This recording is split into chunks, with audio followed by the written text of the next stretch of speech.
Yields back. The chair recognizes the gentleman from Tennessee, Mr. Cohen, for 5 minutes.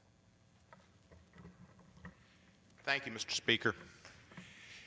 Today I rise to talk about the events of Friday night and concern for the continued special counsel position of Robert Mueller. On Friday night late, the Deputy Director of the FBI, Mr. Andrew McCabe, was fired. I haven't seen the IG report. Nobody's seen it. It won't be available till April. But it's concerning that that late at night, people were working at Justice to fire an employee and possibly deprive him of his pension. Mr. McCabe believes the reason he was fired was because of his knowledge of Mr. Comey's conversations with the President and his own conversations with the President, and his being a corroborating witness. I don't know what the cause was, but the process was awful. It was rushed, and it seemed to violate the due process rights of this career federal employee. And then to watch the President of the United States, a multi-billionaire, spike the ball on being able to deprive a 20-year federal employee of a pension was cruel, un-American, and mean-spirited.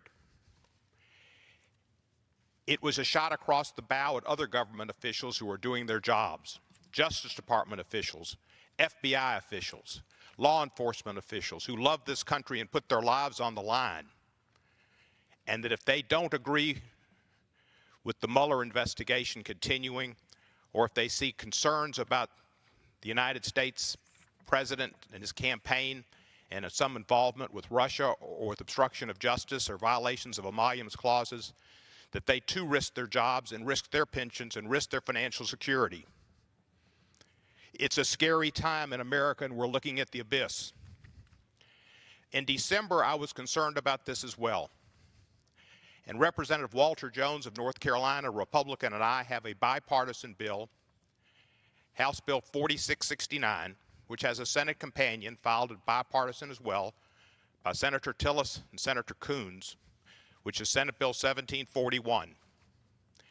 And it gives the special counsel due process if he is fired for causes that are not objective related to his job and the performance of his duties. But it means he couldn't be fired for politics, and he couldn't be fired to squelch an investigation concerning the very fundamentals of this country and allegiance and adherence to the Constitution and the laws of the United States of America, for which we have all taken an oath to uphold. Nothing is more sacred. If the President has done nothing wrong, as he has said on many occasions, and he's tweeted recently about Mr. Mueller and said it's a witch hunt, and said there's no collusion. If there is no collusion, if there is no obstruction of justice, if there are no violations, the President should, as Representative Trey Gowdy has said, welcome the continuation of the investigation to clear him. As Representative Trey Gowdy said, he is not acting like a man who is innocent. And Representative Charlie Dent has said similar things. If you have nothing to hide, why stop an investigation if there's nothing to find? And if there is something to find and something for the American people to know about and for Congress to know about and act on, then it's incumbent on us to protect Mr. Mueller and protect that investigation. That's why we have these bipartisan bills. I know there's Democratic support for these bills, but there hasn't been Republican support that I know of beyond Senator Tillis and Representative Walter Jones. I call on Speaker Ryan to schedule this bill, have it scheduled in Representative Goodlatte's committee, my committee, the Judiciary Committee, for hearing, or to bring it directly to the floor for a vote. I call on Representative Goodlatte to schedule the bill for a markup and have it voted on. But more importantly, I called on my Republican colleagues to stand up for America and stand up for their oath of office. We get along, Republicans and Democrats. Republicans are good people too. They have different thoughts on certain issues and different perspectives than most Democrats, than I do.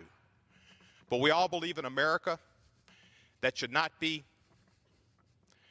capitulating to Russia and an America that shouldn't be seeing the Constitution shredded and laws violated.